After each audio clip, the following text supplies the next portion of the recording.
दोस्तों, मैं आपसे एक बहुत ही ज़रूरी विषय के ऊपर मैं बात कर रहा हूँ, जो कि हेल्थ इंश्योरेंस के बारे में है। और यह बहुत ही ज़रूरी विषय है और मैं उम्मीद करता हूँ आप इस पर ध्यान दीजिएगा। और यदि आपको ठीक लगे तो उन लोगों के साथ में इसको शेयर भी करिएगा, क्योंकि यदि इस विषय में लोगों को जानकारी होगी तभी कोई परिवर्तन होंगे, अन्यथा इसमें परिवर्तन नहीं होंगे।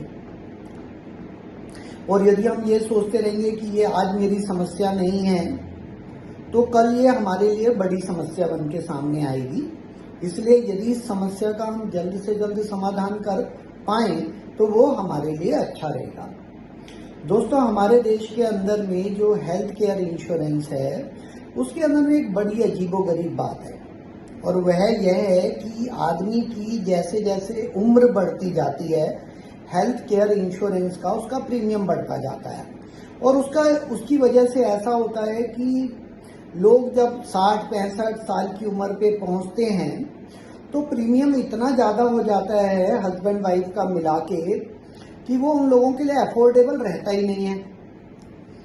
और जो सीनियर सिटीजन्स हैं, जो 60-65 साल से उम्र में बड़े हैं, उन लोगों को हेल्थ केयर नीड सबसे ज़्यादा होती है। लेकिन दुख की बात यह है कि हम पूरी ज़िंदगी, हम 25-30 साल की उम्र पे अपना इंश्योरेंस लेते हैं, तब हमारा प्रीमियम कम होता है। हम 25-30 साल तक प्रीमियम भरते हैं, जिसके अंदर में हम कोई क्लेम भी नहीं लेते। और जब हम अपने वल्नरेबल एज ग्रुप में पहुंचते हैं तो ये इंश्योरेंस कंपनीज इतना ज़्यादा प्रीमियम बढ़ा देती हैं कि वो हमारे लिए अफोर्डेबल नहीं रहता। और ऐसे में नित्य ऐसे केसेस देखता हूं कि जिसके अंदर में लोग लंबे समय तक उन्होंने अपना हेल्थ केयर इंश्योरेंस कंटिन्यू किया और 60-65 साल की उम्र के ऊपर में जाके वो उसको मैनेज नहीं कर पाए, उसका प्रीमियम नहीं भर पाए, इस कारण से उनकी पॉलिसी लैप्स कर गई। सर, ये यदि हमें ये देखना है कि ये चीज बहुत ही गलत है, बहुत ही गलत है। होना तो ये चाहिए था कि सीनियर सिटीजन्स के लिए सरकार की तरफ से फ्री इंश्योरेंस होना चाहिए था, यदि सरकार इंश्योरेंस बेस्ड हेल्थ केयर की तरफ में जा रही है, कोई बात नहीं। लेकिन जो आदमी अपनी इंश्योरेंस पॉलिसी लेके बैठा हुआ है और लंबे समय से इंश्योरेंस का प्रीमियम भर रहा है, उसका इतना ज्यादा प्रीमियम बढ़ा देना और IRDA उसके ऊपर में सोती रहे और उसके ऊपर में कोई कार्यवाही ना करे, ये बहुत ही दुखपूर्ण स्थिति है। जैसे मैं बताऊं कि मेरा और मेरी पत्नी का 10-10 लाख का न्यू इंडिया एश्योरेंस कंपनी से इंश्योरेंस है, और इस साल हम लोगों ने दोनों का मिला के लगभग 78,000 के करीब का हम लोगों ने प्रीमियम भरा। अब आप ये देखो कि मेरी इस समय पे उम्र 56 साल है और तब मेरा प्रीमियम इतना पहुंच चुका है। एक तो ये लोग सीनियर सिटीजन्स को इंश्योरेंस ही नहीं देते, या उसके ऊपर में इतने ज्यादा राइडर्स लगे हुए होते हैं कि वो इनइफेक्टिव हो जाता है।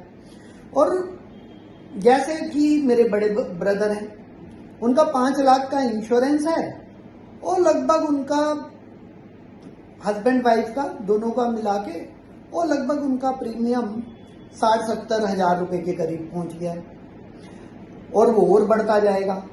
तो आदमी को अल्टीमेटली ये लगता है कि यार मेरे को हेल्थ इंश्योरेंस को कंटिन्यू करने का फायदा क्या है, और अधिकतर लोग अपनी पॉलिसी को लैप्स कर देते हैं।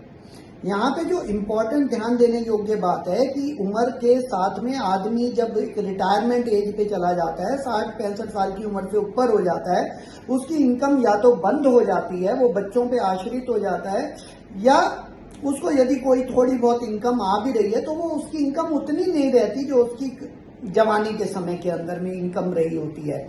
और उसके अंदर में प्रीमियम को इस तरीके से बढ़ाता जाना बहुत ही गलत कार्य है, और ये एक इंश्योरेंस कंपनीज की तरफ से डेलिब्रेट अटेम्प्ट है कि जो सीनियर सिटीजन्स हैं वो अपने आप इंश्योरेंस कवरेज से बाहर होते रहे। और सरकार को इसके ऊपर में ध्यान देने की जरूरत है, और हम सबको इसके ऊपर में आवाज उठाने की जरूरत है।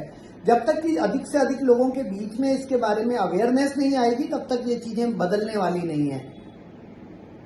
इसलिए यदि आप देखो तो पॉपुलेशन का जो सबसे वल्नरेबल सेक्शन है वो सीनियर सिटीजन है।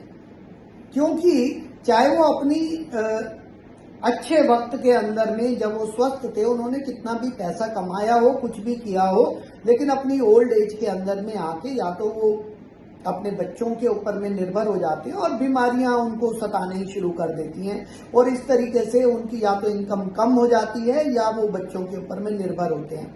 अब हमारी सरकारें कहती हैं, हमारी अदालतें भी कहती हैं कि ये बच्चों की जिम्मेदारी है कि बुजुर्गों की वो केयर करें, क्योंकि माँ बाप ने बच्चों को पाला है।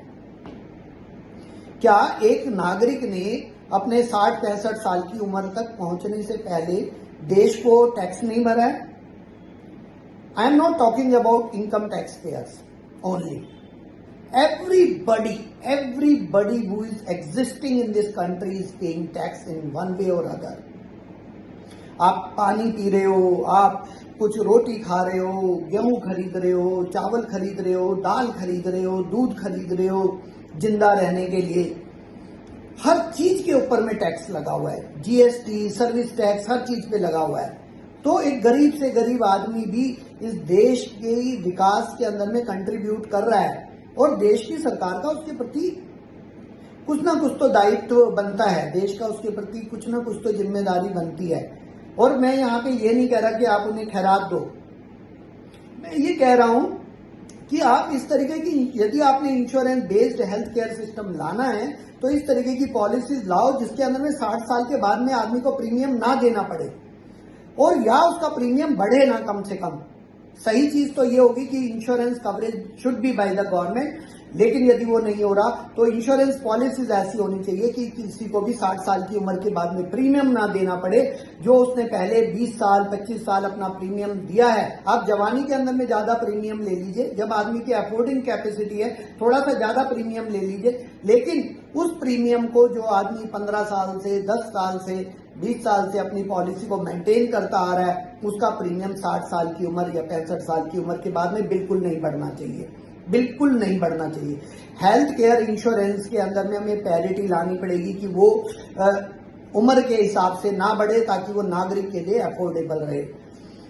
इस बात के ऊपर में आप ध्यान दीजिएगा। आज यदि आप यंग हैं तो भी आप इसके ऊपर में ध्यान दीजिएगा कि, और अपने इंश्योरेंस प्लान को चेक करिएगा कि वो उम्र के साथ में उनके स्लैब बढ़ते जाते हैं, और एक स्टेज ऐसी आती है कि वो अनअफोर्डेबल और अनमैनेजेबल हो जाते हैं, जो कि बहुत ही गलत बात है।